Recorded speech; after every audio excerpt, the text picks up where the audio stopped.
This is the Apple Pencil USB-C edition. It was released with the iPad 10th generation in 2022. How does it hold up? Well, I'm going to tell you. First off, let's kind of talk about the charging, how to charge this Apple Pencil. So it's a bit different from something like a typical new Apple Pencil that basically you just connect to the iPad with wirelessly, and there you go.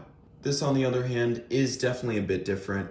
What you have to do is plug in USB-C on the port here, and then plug in USB-C on the iPad's port. So it is a bit more complicated. What makes it even weirder is that you actually can magnetically attach it to your iPad, no problem. But even though you can do that, it won't let you charge it. There's, I guess, no charging magnetic port, which is definitely a bit confusing and frustrating. In terms of its battery life though, it does actually last a pretty long time.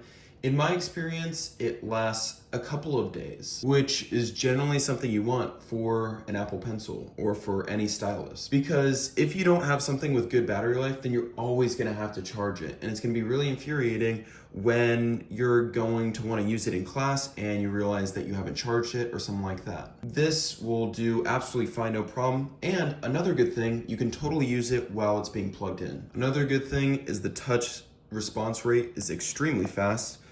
Let's try to go around the UI like this. As you can see, it is extremely speedy. When I'm taking notes, this is fantastic because it has such a quick response rate.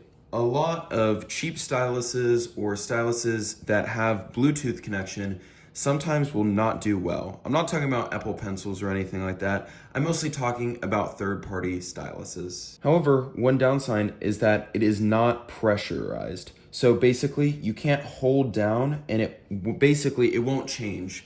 It won't change the amount of pressure that you're putting on it. It won't change like the depth of what you're writing, essentially. There is also no erase mode on the other side, which is sort of disappointing for sure. Overall, the Apple Pencil USB-C is going to be definitely okay for some students like myself.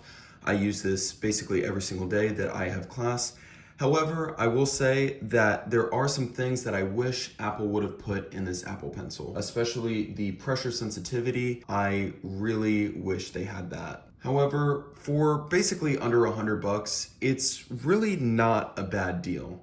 If you're using this with the iPad 10th generation, you also don't really have much of a choice. It's not like you can buy a Pro Apple Pencil with this iPad, so either way, you're kind of stuck with this. Anyways, guys, that's basically my quick thoughts on this Apple Pencil. Let me know what you guys think of this in the comments below.